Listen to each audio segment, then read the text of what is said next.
Hello, Aries, Sun, Moon, Rising, and Venus signs. Kamusta kayo? Sana po nasa mabuti kayong kalagayan.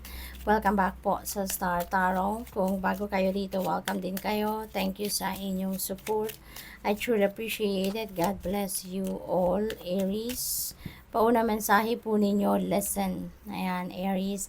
Maaring merong mga important guidance na pinapadala sa inyo ngayon ang universe and you're being invited here to listen to it. Okay? Kasi siguro, lagi kayong busy, you're always preoccupied, and when your body is busy, your brain also, sobrang busy din, gumagana din, 'di ba? Kaya parang, yung parang iniimbitahan kayo rito na makinig kayo, no?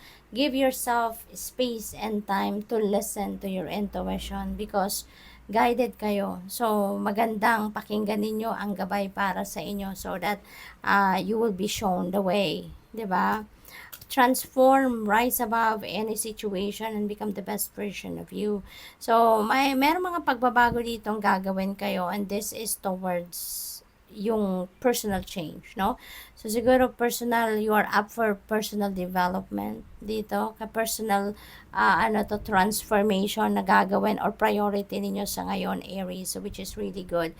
Kasi parang kayo you are reinventing yourself dito, which is really, really good.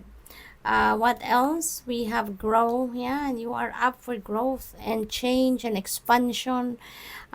You are about to evolve talaga sa ngayon into the best version of yourself, Aries. So talagang self-development, self-empowerment ngayon, no? Personal transformation ang focus ng karamihan sa inyo sa ngayon, which is really good. We have courage at ayan, magpapakatatag kayo kasi yan ang kailangan din ninyo because it's not easy, di ba? It's not easy to change. It's not easy to embrace change. Kaya magpapakatatag kayo dito, titibayan ninyo ang inyong loob at kaya ninyong gawin yan. Kasi mahirap talaga mag-release. Mahirap mag-let go ng parte ng buhay ninyo or yung parte ng sarili ninyo, 'di ba? Mahirap magbago. Kaya kailangan talaga ng courage and inner strength for you to be able to do that, no? Kasi hindi madaling mag-transform into a different kind of you, 'di ba? Yung babaguhin mo ang sarili mo. Kaya kailangan mo dito ng determinasyon, ng inner strength, and courage for you to be able to transform yourself. So, tingnan natin kung ano pa ang ganap dito for you. We have 9 of inspiration. Ayan, never give up, no? Aries, never give up. Oo, mahirap magbago, mahirap mag-change for the better. Pero kayang-kaya ninyo yan. Kung kaya ng iba, no? Kaya nyo din. Kaya ninyong pagtagumpayan yan. Okay? So, persevere lang. Okay? Tiyaga lang, persevere lang, and you'd be able to get that kung ano man ang tina-target ninyong pagbabago rito. We have Ace of Materials. This is really a beautiful energy pagdating naman sa inyong kaperahang aspeto. This is a beautiful opportunity for you, Aries, na makapagsimula kayo ng bagong phase sa buhay ninyo pagdating sa pangkaperahang aspeto, no? Maaari din na merong yung mga blessings, yung financial blessings na paparating sa inyo could come from various sources. Maaring manggagaling yan sa mga regalo, winnings, baka manggagaling yan sa bonus sa trabaho, or baka meron ditong lucrative offer sa inyo ng investment, no? Maaaring ganun ang ganap. So, definitely, pagbabago ito, no? Pagbabago ito pagdating sa inyong financial landscape, no, Aries?